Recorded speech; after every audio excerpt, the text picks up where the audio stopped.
আসসালামু আলাইকুম প্রিয় পাঠক পাঠিকারা। শুরু করছি উপন্যাস কাজল রেখা, পর্ব সংখ্যা 12। লেখিকা তানজিনা ইসলাম, ভয়েস বাই আরবি।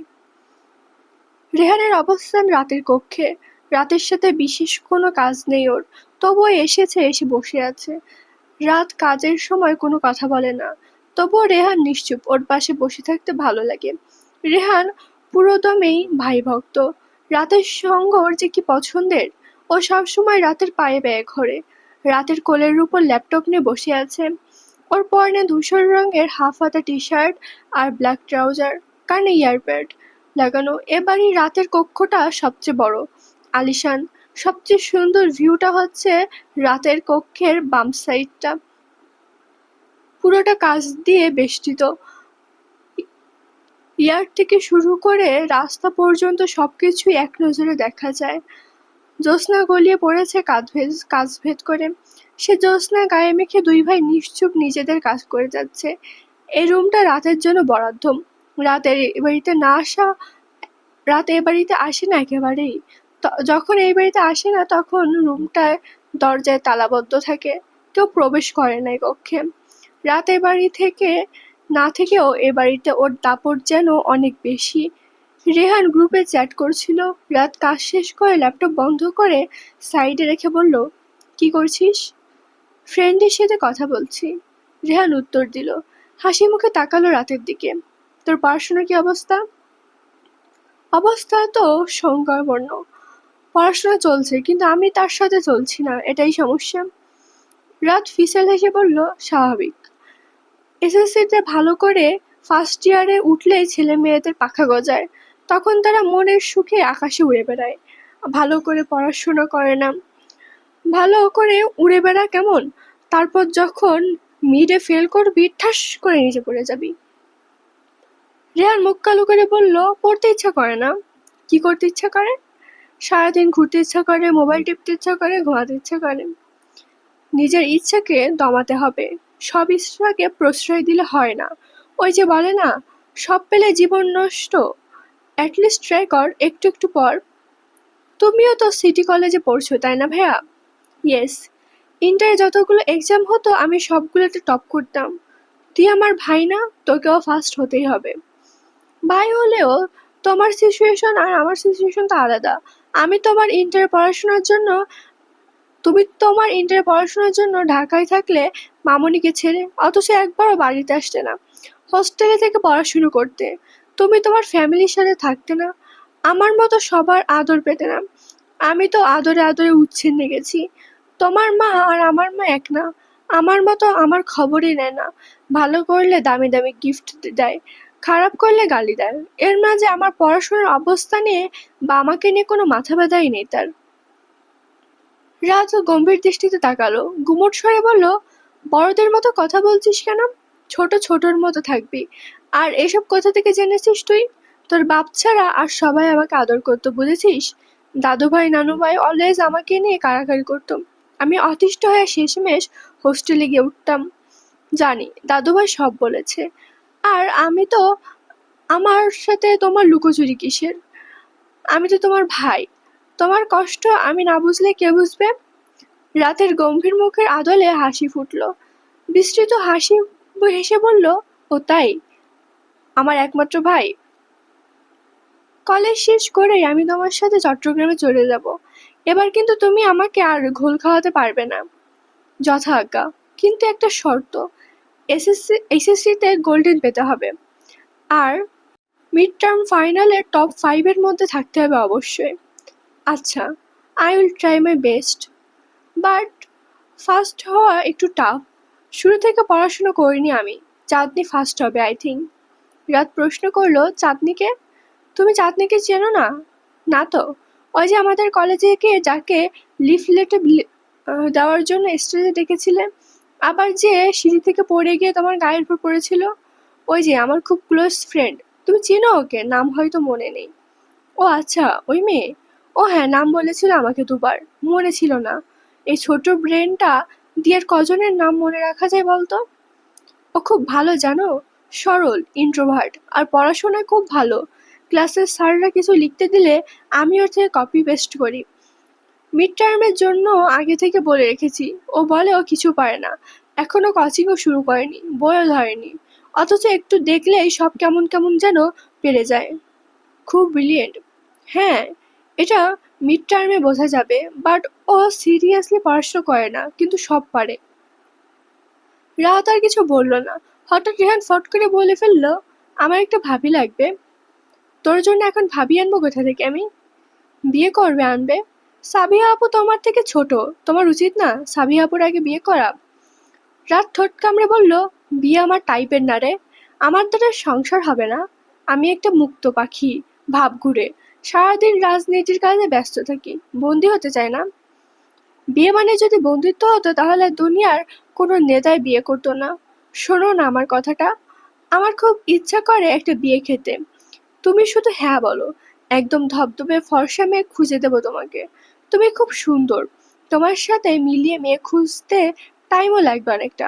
আমার ভাবি তো সব দিক থেকে পারফেক্ট হতে হবে। ফর্সা দিয়ে পানি খাবো আমি? রেহার মুখ কালো করে বলল, ফর্সা লাগবে না, আমার অনেক সুন্দরী বান্ধবী আছে। রাত উদাস হয়ে আকাশের দিকে তাকালো। পূর্ণ চাঁদ উঠেছে আকাশে। আজ বোধহয় পূর্ণিমা। হঠাৎ ওর হৃদয়টা বিষাদে ছেয়ে গেল। নির্নিমেষ কণ্ঠে বলল, আমার বাপও 28 বছর আগে এক সুন্দরী অপরূপা মেয়েকে বিয়ে করেছিল, কিন্তু কদর করেনি জানিস। পুরো দুনিয়ার সামনে তাকে পাগল সাজিয়ে দিয়েছে, নিজের দোষ ঢাকার জন্য। আমি কাউকে বোঝাতে পারিনি আমার মা পাগল না। আমার খুব ভয় লাগে কাউকে নিজের জীবনের সাথে জড়াতে। যদি আমিও তার সাথে এমনটা করি, তাকে কষ্ট দিই। একই রক্ত তো, রক্তের দোষ তো থাকবেই। আমি কাউকে ঠকাতে চাই না রেহান। আমি যেভাবে ঠকেছি সেভাবে আমার আম্মুর সংসার ভেঙেছে, আমি ট্রমাটাইজ হয়েছি। এসব বিয়ে সংসার নিয়ে আমার কোনো আগ্রহ নেই। রেহান অসহায় দৃষ্টিতে তাকালো রাতের দিকে। তার বাবা তার সুপারম্যান, সারা জীবন যাই চেয়েছে তাই পেয়েছে। ওর বাবা ওর মুখ ফুটে বলার আগে ওর সামনে সব হাজির করেছে। অথচ তার বড় ভাইয়ের কাছে তার বাবা ঠিক উল্টোটা, জঘন্য একজন ব্যক্তি। রাত উদাস হয়ে তাকিয়ে আছে অদূর আকাশে। ওর মনটা খারাপ হয়ে গেছে। এভাবে হুটহাট ওর মন খারাপ হয়ে যায়। খুব বেশি খুশি সুখ ওর জীবনে ধরা দেয়নি কোনোদিনই। এ দুনিয়াতে দুটো জিনিস ও খুব বেশি ঘৃণা করে, এক ওর বাপ, আর এক হলো বিয়ে করে সংসার করা। সবাই ঠিকই ছেড়ে চলে যায় একদিন, এসব ভালোবাসা বিশ্বাস সবকিছুই মরীচিকা, একসময় সব হারিয়ে যায়। অতঃপর সাফার করে ইনোসেন্টরা, যারা কোনো দোষই করেনি। যে বেশি ভালোবাসে তার জ্বালাটাই সবচেয়ে বেশি। চাঁদনি ঘুম থেকে উঠে দেখতে পায় আধার ওর হাত জড়িয়ে গালের নিচে রেখে গুটিসুটি মেরে শুয়ে আছে ওর বিছানায়। তবে এর থেকেও বেশি খানিকটা দূরত্বে, যতটুকু ওর হাতে যায়। চাঁদনি কিছুক্ষণ মলিন মুখে তাকিয়ে থাকে, হাতটা ছাড়িয়ে নিল। আধারের বাচ্চা বাচ্চা মুখ দেখে, যাকে বলে বেবি ফেস। দেখতে ইনোসেন্ট লাগে, মনে হবে ভাজা মাছটা উল্টে খেতে পারে না, অথচ কাটা শুদ্ধ যে চিবিয়ে খেয়ে ফেলে সেটা চাঁদনি ছাড়া আর কে জানবে। চুলগুলো এলোমেলো হয়ে কপালের উপর পড়ে আছে, আদরে লাগছে দেখতে। চাঁদনি দৃষ্টি সরিয়ে নিল। খুব দুর্বল লাগছে ওর নিজেকে, গায়ে হালকা জ্বর। এই একটা সমস্যা ওর, ব্যথা পেলে রাত না পেরোতে পেরোতে জ্বর উঠে যায়। চাঁদনি মুখ ধুয়ে এলো। আধার এ ঘর রুমে ঘুমানোর কারণটা ও জানে না। আধার উঠলে জিজ্ঞেস করতে হবে। ওকে আলাদা রুম দিয়ে আবার নিজের রুম ছেড়ে ওর বিছানায় ঘুমাতে আসার মানে কি? চাঁদনি মোবাইল নিয়ে বেলকনিতে বসলো। ওখানে একটা সাদা চেয়ার রাখা আছে। গতকালকে রিলস দেখাটা বাকি রয়ে গেছে। একটু পর আধার ঘুম ঘুম চোখে উকি দিল বেলকনিতে। উঠে চাঁদনিকে দেখতে না পেয়ে খুঁজতে এসেছে, বোঝাই যাচ্ছে। চাঁদনি রিলস দেখা খুব মনোযোগী।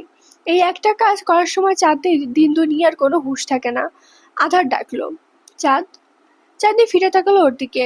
আধার বেলকনিতে এসে রেলিং এর সাথে ঘেঁষে দাঁড়ালো। চাঁদনি চোখ ছোট ছোট করে তাকালো, তাকিয়ে বলল, আমার রুমে ঘুমালে কেন? রুমে তোর নাম লেখা আছে? আলবাত লেখা আছে। আমার পড়ার টেবিলে রাখা প্রতিটা খাতায় আমার নাম লেখা আছে। তোমার রুম থাকতে তুমি আমার রুমে আমার বিছানায় শুলে কেন? তোর উপর শুইনি সেটা তোর ভাগ্য বল। ছি, কি সব বলছো? চাঁদনি চেঁচিয়ে উঠল। আধার কথা ঘুরিয়ে বলল, না মানে তোর উপর উঠে তোর গলাটা টিপে দেয়নি, এটাই বোঝাতে চেয়েছিলাম। কাল রাতে যা তা বিহেভ করেছিস তুই আমার সাথে। ইদানিং বেশি উল্টোপাল্টা কথা বলছো তুমি আধার ভাই। সকাল সকাল ঝগড়া করবো না, মুড নেই একদম, যাও তো। আধার এগিয়ে এসে ওর কপালে হাত ছোঁয়ালো, চিন্তিত মুখে বলল, অ্যান্টিবায়োটিক খাইয়েছি, তাও কাজ হলো না, সেই জ্বর উঠলো। চাঁদনি কিছু বলল না, আবারও রিলস দেখায় মনোযোগ দিল। আধার বলল, নিচে নামতে পারবি? না এখানে নাস্তা নিয়ে আসবো তোর জন্য? এমন বিহেভ করছো যেন আমার পা একেবারে ভেঙে গিয়েছে, আমি আর উঠে দাঁড়াতে পারবো না। ঠিক আছে, নিচে আয়, আমি ওয়েট করছি। আধার বেরিয়ে গেল। চাঁদনি ওদের ফ্রেন্ড ফরএভার গ্রুপে ঢুকলো। কাল রাতে গ্রুপে চাঁদনি অ্যাক্টিভ থাকতে পারেনি, অনেকগুলো মেসেজ এসে জমা হয়েছে। চাঁদনি স্ক্রল করলো। রাত 2টোর দিকে নিজের আইডি থেকে যাওয়া মেসেজগুলো দেখে ভ্রু কুচকালো চাঁদনি। ও তো কালকে কোনো মেসেজ দেয়নি। চাঁদনি ফোন স্ক্রল করে দেখে প্রথম মেসেজটা রেহানের। চাঁদনিকে মেনশন দিয়ে লিখেছে, তোর পায়ের অবস্থা এখন কেমন, হাঁটতে পারছিস? বাকি 3জন রিপ্লাই দিয়ে সেম প্রশ্ন করলো। চাঁদনি অ্যাক্টিভ নেই দেখে হাসনে বলল, কিরে দোস্ত, কই তুই? নেতা সাহেবের ধমক খেয়ে অনলাইনে আসা বন্ধ করে দিয়েছিস? ব্যথাটা কোথায়, পায়ে নাকি বুকে? সবাই হাহারি এক দিল। ওর মেসেজের উত্তরে রেহান লিখল, ধমক দিল সেটা দেখলি, পক্ষ নিল সেটা দেখলি না, অকৃতজ্ঞের দল। আমার ভাইয়ের উপর ক্রাশ খেয়েছিস নাকি জিজ্ঞেস কর তোর বান্ধবীকে।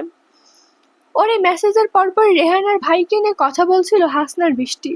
বৃষ্টি লিখল, তুই খুব লাকি, যাই বলিস। ইস, সিনগুলো আমার সাথে হলেও পারতো। প্রথমে সিঁড়ি থেকে ফিল্মি স্টাইলে গিয়ে গায়ে পড়া, অতঃপর হিরোর মতো পক্ষ নেওয়া। ওয়াও! আরো অনেক কথাবার্তা গল্পে জুড়ে দিল।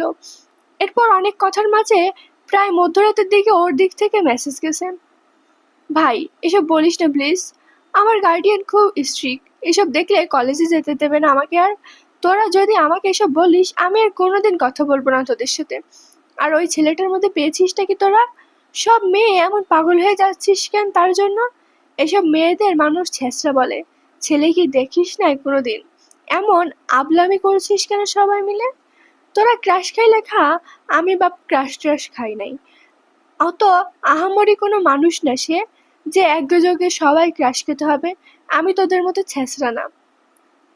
চাঁদনি আকাশ থেকে পড়লো যেন এসএমএসটা দেখে। এই এসএমএস সে কখন লিখলো? ও তো কাল রাতে ফোন হাতে নেওয়ার পর্যন্ত সময় ছিল না, সেখানে কিনা মাঝরাতে এসব মেসেজ। তখন তো ঘুমে তলিয়েছিল। চাঁদনির পরের মেসেজগুলো দেখলো, সবাই অ্যাংরি ইমোজি দিয়েছে ওর মেসেজে। রিহান ওর ভাইয়ের সাইড নিয়ে যুক্তি দিয়েছে। হাসনা আর বৃষ্টি অনেকগুলো মেসেজ দিয়েছে। চাঁদনি সেসব মেসেজে মনোযোগ দিয়ে পড়ার ধৈর্য পেল না। আর সিয়াম তো অলওয়েজ সবার সাইড নেয়, সে সবচেয়ে জোয়ারের আগে আগে হাঁটে, ভাটায় পিছে পিছে। সবার যুক্তিতে তার পক্ষে মেসেজ করেছে। চাঁদনি কিছুক্ষণ পাথরের মতো বসে থাকে। আধার ওর ফোন নিয়ে এসব লিখেছে। হয়তো জিনে তো নয়তো জিনে তো আর এসে এসব লিখবে না। এ বাড়িতে ও আর আধার ছাড়া তো আর কেউ থাকে না। কাল রাতে আধার ওর রুমে ছিল, রাত জেগে এসব করেছে ছেলেটা। কিন্তু আধার ওর ফোন লক জানলো কি করে? ছেলেটা এসব করলো কখন? কেন? চাঁদনির শান্তি তার সহ্য হয় না। চাঁদনি ততস্থ হয়ে উঠে দাঁড়ালো। যেসব মেসেজ ওরা করেছে সেসবের প্রেক্ষিতে চাঁদনি এমনিতেই ওদেরকে এসব বলতে মানা করতো, আধারের বলতে হতো না। কিভাবে রুডলি মেসেজ করেছে, ছেঁচড়া বলেছে ওদের। চাঁদনির ভয় লাগে, ওরা যদি ফ্রেন্ডশিপ ভেঙে দেয় ওর সাথে, আর যদি কথা না বলে। ওই 4জন মানুষ ছাড়া কলেজে আর কোনো কথা বলার মানুষ যে ওর নেই। ওরা শুধু ওর মানসিক শান্তি, কথা বলার জন্য একটা সাহারা। 2 বছর একা একা কি করে কাটবে ও? চাঁদনি হতভম্ব হয়ে নিচে নামলো। আধার তখন কিচেনে কফি বানাচ্ছে। হন্তদন্ত হয়ে কিচেনের দরজার পাশে দাঁড়ালো চাঁদনি। ফড়ফড়িয়ে বলল, দাদা ভাই, তুমি আমার মোবাইল চেক করেছো? আধার নিজের কাজে মনোযোগ দিয়ে বলল, হ্যাঁ করেছি তো। কেন করেছো? আমার ফ্রেন্ডদের কী সব বলেছো তুমি? আমার মোবাইলে আমার পারমিশন ছাড়া হাত দিয়েছো কেন? মনে নেই ট্রেনে কি বলেছিলে তুমি? মানুষের পার্সোনাল জিনিসে তার পারমিশন ছাড়া হাত দিতে নেই। চাঁদনি রাগী রাগী কণ্ঠে বলল কথাগুলো। আধার ভাবলেশীন ভাবে ওর দিকে তাকিয়ে বলল, ওটা শুধু আমার ক্ষেত্রে, তোর ক্ষেত্রে নয়। আমার যখন ইচ্ছা আমি তোর মোবাইল ধরবো, চেক করব। উল্টাপাল্টা করলে গত রাতে ঝাড়ে প্যাঁচ লাগিয়েছি, ওভাবে তোকে শিক্ষা দেব। তাতেও যদি না হয় মার খাবি। মোবাইলটা আমি তোকে কিনে দিয়েছি, তাই ওটা তোর পার্সোনাল জিনিস না। চাঁদনি ঝাঁঝালো স্বরে বলল, আমার কোনো পার্সোনাল জিনিস থাকতে পারে না। আধার চোখ পাকিয়ে বলল, না পারে না। আর রাগ কাকে দেখাচ্ছিস তুই? আমাকে? এত সহজ? আমার কাছে কিসের পার্সোনাল জিনিস তোর? তাই বলে আমার ফ্রেন্ড গ্রুপ উল্টাপাল্টা মেসেজ দিবা? কিভাবে রুড হয়ে কথা বলেছো তুমি ওদের সাথে? ওরা মনে করবে এসব আমি করেছি। বেশ করেছি বলেছি। একটা বাহিরের ছেলেকে নিয়ে কি কি বলছিল তোকে ওরা তোকে নিয়ে? ওই ছেলের খেয়ে দেয়ে কাজ নেই না? তোর মতো একটা মেয়েকে চয়েস করবে? তুই বললি না কেন ওদেরকে তুই যে বিবাহিতা? তুমি না মানা করেছো। তুমি বলেছো তুমি আমার পরিচয় দিতে পারবে না। গার্ডিয়ান হিসেবে দরকার পড়লে কলেজে যাবে, হাজবেন্ড হিসেবে যেতে পারবে না। একটা কালো মেয়ের স্বামী পরিচয় দিতে তুমি পারবে না? তোমার লজ্জা লাগে? নিজেই তো বলেছো এসব। এখন বলতে বলছি না, তোর ফ্রেন্ডদেরকে বলে দিবি তুই বিবাহিত। বেগান এক পুরুষের সাথে যেন তোকে নিয়ে কোনো গসিপ না করে। আর একবার যদি এসব দেখি আমি খুব খারাপ হয়ে যাবে কিন্তু বলে দিলাম। চাঁদনি চাঁদনি তপ্ত স্বরে বলল, খারাপ করলে হয়ে গেল। আমি নিজেই মানা করতাম, তোমাকে বলতে হতো না। ওরা এসে ফান করে বলেছিল। কোথায় সে আর কোথায় আমি তা তো আমি জানি। দুনিয়া এত সুন্দর সুন্দর মেয়ে থাকতে তোর মতো কালির জামকে কে কখনো চয়েস করবে সেটা তো আমার জানা কথা। যেটা করে আমি বুঝতে পারছি সেটা যে কেউ আগ বাড়িয়ে করতে যাবে কেন? চাঁদনি চুপ করে গেল। আধার আবারও খোঁচা দিছে ওকে, খুব খারাপভাবে দিল। সাথে আবারও জানিয়ে দিল একটা কালো মেয়েকে বিয়ে করেও আফসোস করছে, পস্তাচ্ছে। চাঁদনি মলিন হেসে বলল, তোমাকে পস্তাতে তো আমি বলিনি। ছাড়তেছো না তো আমাকে। তালাক বললেই তো সব শেষ, বা একটা সাইন করেই তো আমার থেকে মুক্তি পেয়ে যেতে পারো। তোমার সব আফসোস শেষ হয়ে যাবে। এটা বারবার বলার দরকার নেই তো। সবসময় আমার জায়গাটা দেখিয়ে দিকি পাও তুমি।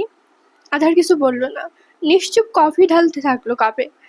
চাঁদনি এসে সোফার উপর বসে। মাঝে মাঝে ইচ্ছা করে এখান থেকে কোথাও পালিয়ে গিয়ে সবাইকে বাঁচিয়ে দিতে। আর কতদিন একটা মানুষের উপর এভাবে বোঝা হয়ে থাকবেও? একটা মানুষ কতক্ষণ আফসোস করতে পারে, কতক্ষণ আরেকটা মানুষকে নিচু করে কথা বলতে পারে? আধার কফিটা সেন্টার টেবিলের উপর রাখলো, গোল কাজ টেবিলের উপর ট্রে রেখে ওর পাশে বসলো। চাঁদনি দূরে সরে বসলো। আধার বলল, খাইয়ে দিব? পা ভেঙেছে, হাত না। রাগ করেছিস? না। কেন বারবার রাগিয়ে দিস আমাকে? ভালো মেয়ে হয়ে থাকা যায় না? একটু কথা শুনলে কি হয়? আফসোস হয়। আফসোস, কালো হয়ে জন্ম নেওয়ার আফসোস। আধার ওর হাত ধরে বলল, চাঁদনি আমি তোকে ওভাবে বলতে চাইনি, সরি, সো সরি। ওভাবে মুখ কালো করে থাকিস না। চাঁদনি হাত ঝামটা মেরে দাঁতে দাঁত চেয়ে বলল, তুই বলতে চাও না কিন্তু বলে ফেলো। আমার হৃদয়টা ফালাফালা করে দাও, আর আমার কমতিটা বারবার মনে করিয়ে দাও। আধার কিছু বলার আগে চাঁদনি স্যান্ডউইচ হাতে নিয়ে মুখে পুরে দিয়ে বলল, খিদে পেয়েছে খুব, প্লিজ আর কিছু বলো না। ইদানিং এসব একদম টলারেট করতে পারি না আমি। আধার প্রথমে কফি নিল, চুমুক দিয়ে বলল, পুরোটা শেষ কর, ওষুধ খেতে হবে। আধার আর চোখে তাকালো ওর দিকে। চাঁদনি মুখে খাবার ঠাসা, ওর গলা দিয়ে খাবার নামছে না। আবার বোঝাও যাচ্ছে খুব খেতে পেয়েছে। ইস, অসুস্থ মেয়েটা এভাবে না বললেও পারতো। ও তো বলতে চায় না, মন থেকে এসব কথা বলে না। তবুও রেগে কেন যে ঠাস ঠাস করে এসব কথা কোথা থেকে চলে আসে। আধারের মনটা খারাপ হয়ে গেল। আমার স্ক্রিন লক জানলে কি করে তুমি? চাঁদনির প্রশ্নে আধার তাকালো ওর দিকে, ফস করে শ্বাস ছেড়ে বলল, তোর screen lock, FB password, Google password, Instagram password, তোর মোবাইলের যত অ্যাপ আছে সবগুলোর পাসওয়ার্ড জানি আমি। চাঁদনি অবাক হয়ে বলল, কি করে? তোর আর আমার গুগল পাসওয়ার্ড এক। তোর মোবাইলে সব সেটিং আমি আমার মোবাইল থেকে করা যায়। কোন অ্যাপে কি করিস, কার সাথে কথা বলিস, তোর মোবাইল ধরা ছাড়াই জেনে যাই আমি। তোর মোবাইলে সব নোটিফিকেশন আমার কাছে চলে আসে। চাঁদনি উদ্বিগ্ন স্বরে বলল, এমন সেটিং কেন করেছো তুমি? কখন করেছো? যেদিন তোকে মোবাইল দিয়েছি সেদিনই। এভাবে আমার উপর নজরদারি করছো তুমি? হ্যাঁ। আমার কোনো প্রাইভেসি নেই? তোমার প্রাইভেসিতে তো হস্তক্ষেপ করি না আমি। জিজ্ঞেস করি কার সাথে কথা বলো, কোথায় যাও। জিজ্ঞেস কর, আমি তো মিথ্যা বলি না তোকে। তুই তো আমাকে জিজ্ঞেস করিস না। তোর এসব জানার ইচ্ছা নেই, আমাকে নিয়ে তোর কোনো ইন্টারেস্ট নেই। কিন্তু আমার আছে। তুই কাদের সাথে মিশছিস, কি করছিস, আমাকে তো জানতে হবে। আমার কাছে তোর কোনো প্রাইভেসি নেই, থাকতে পারে না। আমি তোমাকে সবকিছু বলি না আদার ভাই। সন্দেহ করো? নিজেকে বলো কেউ ফিরেও তাকাবে না আমার দিকে, আবার নিজেই এভাবে খবরদারি করতেছো। আমি তাকাই না বলেও কেউ ফিরে তাকাবে না এমনটা তো না। যার তাকানো সে এমনিতেই তাকাবে, কিন্তু আমার সেটা সহ্য হবে না। তোর উপর কেউ নজর দিতে পারবে না। আমি তোকে ট্রাস্ট করি, কিন্তু এই জেনারেশন বেশি খারাপ। তুই টিনেজার, যে কোনো সময় তোর মাইন্ড চেঞ্জ হতে পারে। ফ্রেন্ডদের পারলে অনেক কিছু করে ফেলতে পারিস। আমি তো তোকে সেই সুযোগ দেব না। ওরা তো তোকে শিপ করছে আরেকটা ছেলের সাথে। এটাও হতে পারে ওদের কথার ফলে তোর মনে প্রভাব ফেলবে। এখন তোর ওদের কথাগুলো ভালো লাগছে না, কিন্তু কয়েকদিন পর হয়তো ভালো লাগবে। তোর মনের অন্য কোথাও গিয়ে পড়বে সে কথা। তুই ভুলে যাবি তুই বিবাহিত। যেহেতু তোর বয়স এখনো কম, আমার সাথে তেমন কোনো কথাবার্তা হয় না তোর, স্বাভাবিক অনেক কিছু হতে পারে, বাট আমি তোকে ভুলতে দেব না যে তুই বিবাহিত। সহজ স্বীকারোক্তি, কোনো ভাবলিস নেই, যেন এমন স্বাভাবিক কথা সে আগে কখনো বলেইনি। চাঁদনির রাগ লাগছে খুব করে। আধার ওকে পেয়েছেটা কি? এতটা খবরদারি, এতটা লুকোচুরি, শেষেমেশে নজরদারি পর্যন্ত করেছে ওর উপর। ওর বাবাও তো কোনোদিন এত বেঁধে চেঁধে রাখেনি ওকে। আধার ওর ঘরে থাকতে দিচ্ছে, খাচ্ছে, পড়াচ্ছে, তাই যা তাই করবে? এভাবে হস্তক্ষেপ করবে স্বাধীনতায়? একদিকে বলে বউ বলে মানে না, অন্যদিকে ওর জন্য সীমারেখা টেনে দিয়েছে। চাঁদনি ফুঁসছে। আধার মিষ্টি করে হাসলো ওর দিকে তাকিয়ে।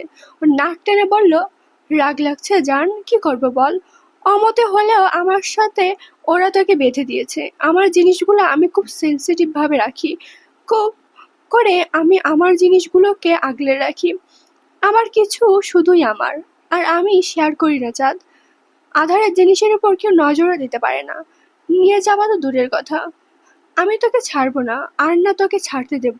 তুই আধারকে ছেড়ে যেতে চাইলে ধ্বংস হয়ে যাবি চাঁদনি। তুই আধার না হলে আধার তোকে ধ্বংস করে দেবে। তোর ধ্বংসাবশেষও বাঁচবে না। ড্রয়িং রুমে সোনালি রঙের আলো জ্বলছে, উপরে বিশাল রাজকীয় ঝাড়বাতি। ডাইনিং টেবিলে বসে আছে রেহান। আজ ওর মনটা ভীষণ উৎফুল্ল। আজ প্রথমবার রাত ওদের সাথে ডিনার করবে। রাত ওদের সাথে ডিনার করে না, হয়তো রুমে খায়, নয়তো বাহির থেকে খেয়ে আসে। দেখে বোঝা যায় না রাত এ বাড়ির একজন সদস্য, অথচ এ বাড়িতে রাত মাইনে রাখে সবচেয়ে বেশি। রেহানের অনেকদিন ধরে ইচ্ছা করছিল রাতের সাথে খেতে। ও অনেকবার রাতের সাথে কক্ষে গিয়ে খেতে চেয়েছিল, ওর মায়ের ভয়ে পারেনি। সাবিহা আর রেহান অনেক রিকোয়েস্ট করার পর রাজি হয়েছে রাতকে একসাথে বসে খাওয়ানোর জন্য। কয়েকজন সার্ভেন্ট অনবরত কিচেন থেকে ডিশ নিয়ে আসছে, সেগুলো সাজিয়ে দিচ্ছে টেবিলের উপর। রেহান খুব তাড়াতাড়ি এসে বসে পড়েছে টেবিলে। সবাই আসতে সময় নিচ্ছে। সাবিহাকে আসতে দেখা গেল। সাবিহা যেই ওর পাশে চেয়ারে বসতে যাবে, রেহান দুহাত চেয়ারে আঁচলে রেখে বলল, না না, এখানে না, এটা আবরার ভাইয়ের। আবরার ভাই আমার পাশে বসবে, তুমি অন্য কোথাও বসো। সাবিহা ওর মাথায় গাঁটটা মেরে অন্য চেয়ারে গিয়ে বসলো। রেহান রুকিঝুঁকি মারার মাঝে রাতকে আসতে দেখা গেল। চপ্পল পায়ে সিঁড়ি দিয়ে নামলো সে। টেবিলের সামনে গিয়ে দাঁড়াতেই রেহান ধরফরিয়ে বলল, ভাইয়া এখানে এখানে এসো। রেহানের পাশের চেয়ার টেনে বসলো রাত। একটু পর কবিতা এহসান এলেন সেখানে। রাত মিষ্টি করে হাসলো তার দিকে তাকিয়ে। তিনিও ম্লান হেসে বললেন, কেমন আছো তুমি? অনেকদিন পর দেখা হলো। রাত ঠোঁটের হাসি রেখেই বলল, ভালো ছিলাম এতক্ষণ, আপনাকে দেখার পর খারাপ হয়ে গেছি। এদিক দিয়ে তোমার সাথে আমার খুব মিল। আমার পেটে ছেলে না হয়েও তোমার আর আমার ভাবনা একেবারে খাপে খাপ। দুজনের মুখে কি অমায়িক হাসি, দেখে মনে হবে দুজন দুজনের শুভাকাঙ্ক্ষী। কতদিন পর দেখা হয়েছে, খুশি যেন ধরে না, অথচ দৃষ্টিতে শত্রুতা বিনিময় হচ্ছে তাদের। রেহানের মায়ের খোঁচা ভালো লাগলো না। রাতকে নিয়ে কেউ খারাপ কিছু বললেও ওর সহ্য লাগে না। উদ্গ্রীব স্বরে বলল, চুপ কর না আম্মু, ভাইয়ের সাথে এমন করছো কেন তুমি? বড়দের মাঝে কথা বলিস কেন? থাপ্পড় দেবো বেয়াদব।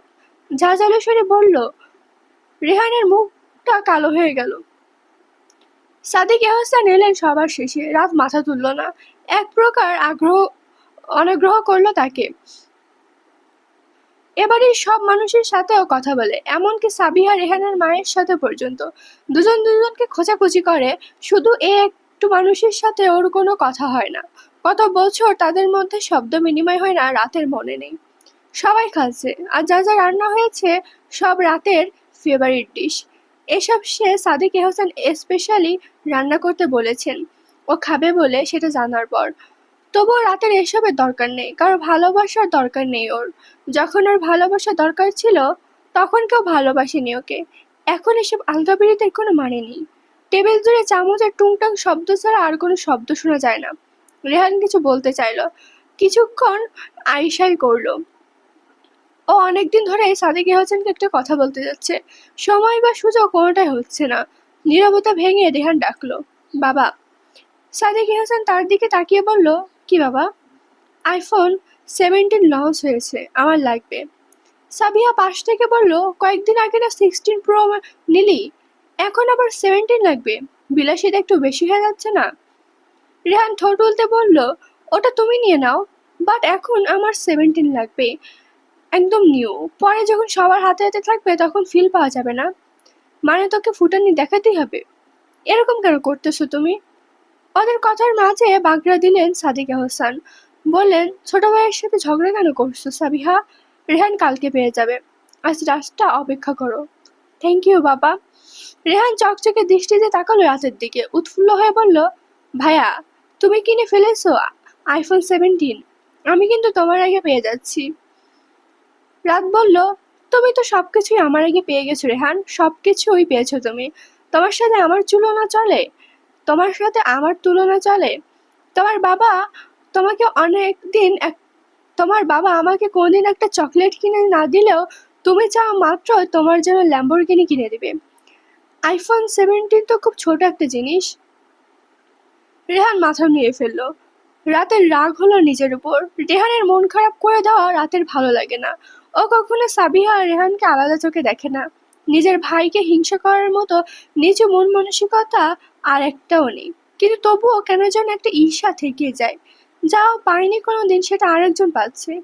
রেহান ওর বাপ রেহান ওর বাপরে মাথার উপর নিয়ে বসে থাকে। রেহানকে ওর বাপ মাথার উপর নিয়ে বসে থাকে, অথচ ওর বয়সে রাতের সাথে কি কি করেছে। রেহানের মনটা খারাপ হয়েছে। ওর মায়ের ধমকে যতটা না কষ্ট পায়নি, তার চেয়েও বেশি কষ্ট পেয়েছে রাতের খোঁচায়। ভালোবাসার মানুষগুলো একটু ছোট কথা বললেও বুকে গিয়ে হিট করে খুব খারাপভাবে। রাত ব্যাকুল দৃষ্টিতে তাকালো রেহানের দিকে। মুখটা করুণ, মাথা নিচু করে বসে আছে। রাতের খারাপ লাগলো। ওর সরল ভাইটা, এ বাড়িতে ওকে সবচেয়ে বেশি যে ভালোবাসে সে হয়তো রেহানি। একটা মানুষকে ভালোবাসায় রেহানের কাছ থেকে শিখতে হবে। রেহান ওর প্রিয় মানুষগুলোর জন্য জান প্রাণ দিয়ে ভালোবাসতে জানে। কেন যে ও কষ্ট দিয়ে ফেলে ছেলেটাকে? রাত ডাকলো, রেহান রাগ করলি? রেহান ডানে বামে মাথায় নাড়িয়ে বলল, না, তোমার উপর রাগ করতে পারি আমি? কালকে ঘুরতে যাবি তোমার সাথে? অবশ্যই। আমি এর সুযোগ কি করে মিস করি? ঠিক আছে, তাহলে আমরা দুই ভাই কাল ঢাকা শহর ঘুরবো। রেহান উৎফুল্ল হয়ে মাথা ঝাঁকালো। সাবিহা তড়িঘড়ি করে বলল, আমি কি দোষ করেছি? আমি যাব না। আমাকে এভাবে সাইড করে দেওয়া হচ্ছে কেন? Girls not allowed. রাত বলল। রেহান মুখ বাঁকিয়ে বলল, আপনকে নিবে না ভাইয়া, খালি আমাকে গালি দেয়। আমার ভাইয়াকে গালি দেস কেন তুই? ওরে এমনিতেও নিব না, চুন্নি একটা। রেহান খুশিতে জড়িয়ে ধরল ওকে। সাবিহা কপাল চাপড়ালো। মাঝখানে চাঁদনি দুদিন কলেজে যায়নি পায়ের ব্যথার জন্য। এখন ঠিকভাবে হাঁটতে পারছে ও। বাধ্যগত কলেজে যেতেই হবে। কাল কলেজে কালচারাল প্রোগ্রাম, গানের প্রতিযোগিতায় নাম দেওয়া নিয়ে যে কেচ্ছানা হয়েছিল তাও প্রিন্সিপালের সামনে। এরপর যদিও অ্যাবসেন্ট থাকে ওকে না কলেজ থেকে বের করে দেয়। চাঁদনি আর বন্ধুদেরকে অনেকবার সরি বলেছে, বলেছে এসব ঘুমের ঘরে বলেছে। অতিরিক্ত মাথা ব্যথায় ওর মাইন্ড খারাপ ছিল, কি বলেছে নিজেও জানে না। চাঁদনি অনেক কষ্টে মানিয়েছে ওদেরকে। এক একজনের কি রাগ ওর উপর। বিশেষ করে হাসনার বৃষ্টি বেশি রেগেছিল ওর উপর।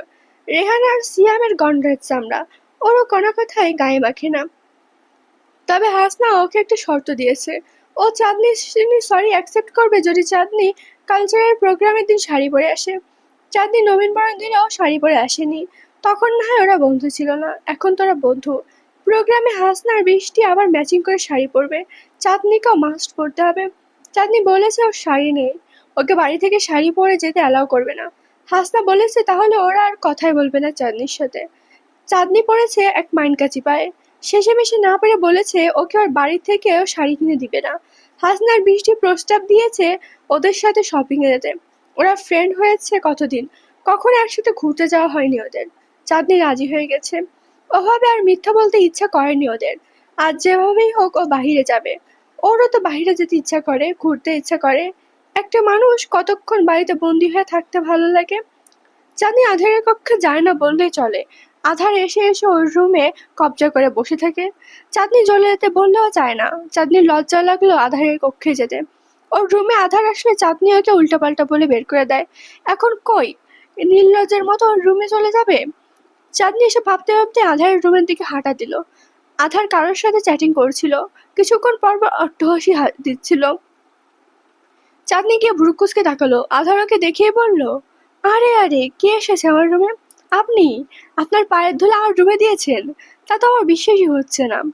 চাঁদনি স্বাভাবিক গলায় বলল, কথা আছে তোমার সাথে। আমার সাথে তোমার কি কথা থাকতে পারে? তুমি তো আমার সাথে কথা বলা পছন্দ করো না।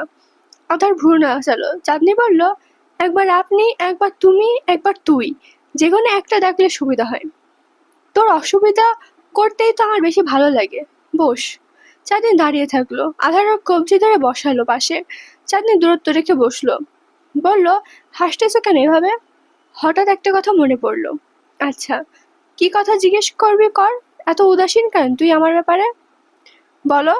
বলি তাহলে। হ্যাঁ, জানিস ফার্স্ট ইয়ারের একটা মেয়ে আছে, ওর সাথে একবার কথা বলেছিলাম শুধু, এরপর থেকে পিছু পিছু ঘুরছে। কোথা থেকে আমার আইডি পেয়েছে কে জানে, মেসেজ দিয়েছে, খুব বোকা বোকা মেসেজ। সবাই তো আর তোমার মতো চালাক না। চাঁদনির কণ্ঠে স্পষ্ট ব্যঙ্গ। আদার ভাব নিয়ে বলল, তা ঠিক বলেছিস। তুমি না সাবিয়া আপুকে ভালোবাসতে, এখন আবার আরেকজনের সাথে কথা বলছো কেন? রিলেশন তো অনেকজনের সাথেই ছিলাম আমি। কয়জনের সাথে? গুনিনি কখনো। চাঁদনি অতিষ্ঠ হয়ে বলল, সিরিয়াসলি? কয়টা লাগে তোমার আধার ভাই? একদিকে ঢাকায় এসে জেনেছি তুমি সাবিয়া আপুকে ভালোবাসতে, আবার বাড়ির সবাই জানে তুমি অর্পিতা আপুকে ভালোবাসো। তার নামের পাশে লাভ ইমোজি দিয়ে নাম্বার সেভ করেছো, আবার আজকে আর এক মেয়ের কথা মনে করে হাসছো। তুমি অ্যাকচুয়ালি ভালোটা বাসো কাকে আমাকে বলবে? আধার মুখ বিকৃত করে বলল, ধুর, আমি আসলে কাউকেই ভালোবাসি না। আর অর্পিতা, হ্যাঁ মানছি ও সুন্দর ছিল, পারফেক্ট ছিল সব দিক থেকে। হাত ফসকে পালিয়ে যাওয়ার আফসোসটা হয়েছিল, বাট ওই মেয়ে এত গায়ে পড়া ছিল, ভালো টালো কিছু ছিল না ওর সাথে আমার। গেলেই খালি গা ঘাসি খুশি করতো। বাড়ির সবাই মনে করতো আমাদের মধ্যে লুতুপুতু প্রেম ছিল, আসলে এমন কিছু ছিল না। বিয়ের শপিং করতে গিয়েছিলাম, তখন আমার মোবাইল নিয়ে নিজের নাম এমনভাবে সেভ করে দিয়েছে। যেদিন কল করেছিল ওই যে ট্রেনে, ওই দিনই ব্লক মেরে দিয়েছি। আধারের মুখে বিরক্তি। চাঁদনি বলল, আর সাবিয়া আপু? ওর জন্য রিয়েল ফিলিংস ছিল। রিয়েল ফিলিংস থাকলে শুধু একটু ভুল বোঝাবুঝিতে এভাবে চলে যাওয়া যায়? এভাবে আরেকজনের সাথে বিয়ের পিড়িতে বসা যায়? আধারের জন্য সব সম্ভব। ও আমার ইগো হার্ট করেছিল। জানিস ওকে আমি কতবার আমাকে বিয়ে করে নেওয়ার কথা বলেছিলাম, পরিবারের দোহাই দিয়ে এড়িয়ে গেছে সব সময়। শেষে কি করলো, আমার সাথে যোগাযোগ বন্ধ করে দিল। আমি কি ওর জন্য অপেক্ষা করে বসে থাকতাম? মেয়ের অভাব ছিল এদেশে? আমি নিজের ইগো জাহির করার জন্য সবাইকে ছেড়ে দিতে পারবো। চাঁদনি চুপ থাকলো খানিকক্ষণ, এরপর উদ্বিগ্ন স্বরে বলল, আমাকে ছেড়ে দাও না তাহলে। আমি তো তোমার ইগো কম হার্ট করি না। তোকে ছেড়ে দিলে তুই খুব খুশি হবি। খুব। এভাবে বলতে পারলি চাঁদনি? না, তোকে ছাড়বো না আমি। তোর সাথে আমার বিয়ে হয়ে গেছে, এই জিনিসটাকে হেলা করতে পারি না আমি। তোকে আটকে রাখার জন্য তোর উপর অধিকার দেখানোর যে মজা আছে সেটা অন্যরকম, পুরোই আলাদা। চাঁদনি ম্লান হাসলো, ক্রুদ্ধস্বরে বলল ক্রুদ্ধস্বরে বলল, বেগানা পুরুষের কথা বললে কি গুনাহ হয় না? এই যে তুমি একটা বেগানা নারীর কথা ভেবে নির্লজ্জের মতো হাসছো, তোমার গুনাহ হচ্ছে না? না, সব হাদিস শুধু আমার বেলায়, তাই না? বুঝতে পেরেছি। দেখে ভালো লাগছে। বুঝতে পেরেছিস, দেখে ভালো লাগছে। ফালতু কথা রাখো। রাখলাম। চাঁদনি ফোঁস করে শ্বাস ছেড়ে বলল, আমি একটু বাইরে যাব। বাইরে কেন যাবি? চাঁদনি আছাই করলো, জিভ দিয়ে ঠোঁট ভিজিয়ে বলল, আমার ফ্রেন্ডরা শপিং করতে যাচ্ছে, আমাকেও যেতে বলেছে ওদের সাথে, আমি যাই। আধার নাকচ করে বলল, কোনো দরকার নেই, তোর কি কি লাগবে আমাকে লিস্ট করে দে, আমি এনে দেবো। চাঁদনি অনুনয় করে বলল, প্লিজ যাইতে দাও, জিনিসগুলো আমাকে চয়েস করে কিনতে হবে। আর আমি ওদেরকে বলে ফেলেছি আমি কি যাব। প্লিজ দাদা ভাই, আমি কোথাও যাই নাই। আমার বাড়ি বাড়ি টু কলেজ, কলেজ টু বাড়ি আর ভালো লাগে না। এ বন্দিত্ব আমার সহ্য হয় না, যাইতে দাও। আধার ওর দিকে না তাকিয়েই বলল, আমি নিয়ে যাব। কোথায় কোথায় যেতে ইচ্ছা করছে বল। ওদের সাথে গেলে কি সমস্যা? না মানে না, কথা একবারে বুঝোস না? চাঁদের মন খারাপ হয়ে গেল, ঠোঁট কামড়ে কান্না আটকালো। কত আশা করে এসেছিল বলতে, আধার সব ভাবনায় পানি ঢেলে দিল। চাঁদনি উঠে দাঁড়ালো, জেদি গলায় বলল, আমি যাবই, তুমি আমাকে আটকাতে পারবে না। তুই জাস্ট বের হয়ে দেখ, আমি তোর সাথে কি করি। আমি তোকে কষ্ট দিতে চাইছি না চাঁদ, ডুবে যা। কি করবে তুমি? এবার যদি তুমি আমাকে আরেকটা উল্টোপাল্টা কথা বললে আমি সব বাবাকে বলে দেবো। আধার চোখ পাকিয়ে তাকালো ওর দিকে, বলল, চাচুর ভয় দেখাচ্ছিস? তুই হয়তো জানিস না আমি কাউকে ভয় পাই না। আমি যেটা বলবো সেটা শুনতে হবে তোকে, বুঝেছিস? কথা অমান্য করবি না। আমার সাথে কোনোদিনই জেদ দেখায় জিততে পারবি না তুই। চাঁদনির ঠোঁট কাঁপলো। ওর খুব খারাপ কিছু বলে দিতে ইচ্ছা করছে আধারকে, কিন্তু মুখ দিয়ে কোনো কথা বের হচ্ছে না। চাঁদনি ধূপধাপ পা ফেলে বেরিয়ে গেল। আধার কিছুক্ষণ রুমে বসে বকাবকি করলো ওকে। এই মেয়ে একেবারে কথা শোনে না ওর। কেন আধারকে একটু মানে নাও। আধার একটু পর ওর রুমে গেল। চাঁদনি তখন মন খারাপ করে বসে আছে। কেঁদে কেটে গাল, গলা, ওড়না সব ভিজিয়ে ফেলেছে। আধার এসে বলল, কি লাগবে চাঁদ, আমাকে বল, আমি এনে দিব। কিছু লাগবে না, বাসকাই কনকে বলল চাঁদনি। আধার নরম স্বরে বলল, প্লিজ বল, আমি এনে দিব তো। তোকে এত স্বাধীনতা দিতে পারবো না আমি। কলেজে যাস ওটা আলাদা কথা, বাট কলেজের রাস্তা ছাড়া অন্য কিছু চিনিস না তুই। দুদিনের পাতানো বন্ধুদের সাথে ঘুরতে যাবি, ওদের সাথে তোকে ছেড়ে দিয়ে নিশ্চিন্তে থাকতে পারবো না আমি। এত কুল আমি না। আমার টেনশন হবে, বোঝার চেষ্টা কর একটু। সবকিছু আমাকে কেন বুঝতে হবে? আধার এগিয়ে গিয়ে দু গালে হাত চেপে ধরল ওর। অতিষ্ঠ হয়ে বলল, বল না, বল না তোর কি লাগবে, আমি এনে দিব তো। তুই চাইলে তোকে সহ নিয়ে যাব শপিং এ। যাব না আমি। কি লাগবে বল। সবসময় চেপে ধরো কেন আমাকে, ছাড়ো আগে বল, তারপর ছেড়ে দিব। তোকে ছাড়তে আমার ভালো লাগে না, বুঝেছিস? চাঁদনি আধারের দিকে তাকালো। আধার প্রশ্নবোধক দৃষ্টিতে তাকিয়ে আছে ওর দিকে। চাঁদনি বুঝলো আধারের পছন্দ মতো উত্তর না দেওয়া পর্যন্ত চাঁদনি ছাড়া পাবে না। ঠিক আছে, শপিং এ যাওয়া না গেলেও শাড়ি তো পাওয়া যাবে। চাঁদনি ভাবলো। চাঁদনি ভাঙা গলায় বলল, একটা শাড়ি। শাড়ি? শাড়ি কেন? আমি গানের প্রতিযোগিতায় পার্টিসিপেট করেছি। আমার দুজন ফ্রেন্ড ম্যাচিং করে শাড়ি পরে যাবে। আমাকেও পরতে বলেছে। আমি তো নবীনবরণেও শাড়ি পরে যাইনি। আধার ছেড়ে দিল ওর গাল।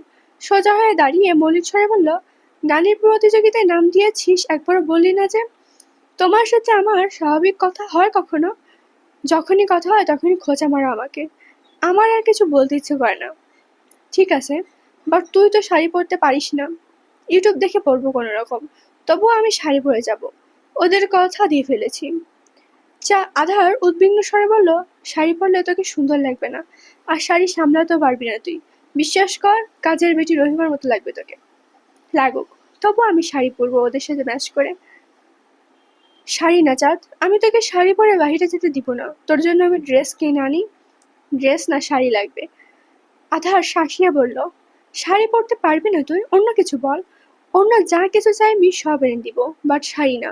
শাড়ির ভূত মাথা থেকে ঝেড়ে ফেল, নয়তো কালচারাল প্রোগ্রামেও যেতে দিব না একদম। চাঁদনি ফুঁসতে থাকে। ফুঁসতে ফুঁসতে তাকায় আধারের দিকে। আধার বেরিয়ে গেল কক্ষ থেকে। আধারের ছোটবেলায় একটা কথা মনে পড়ে। আধারের বয়স তখন 15 কি 16 হবে। ওই যে চাঁদনির এখন খ্যাপাতো, এমন না।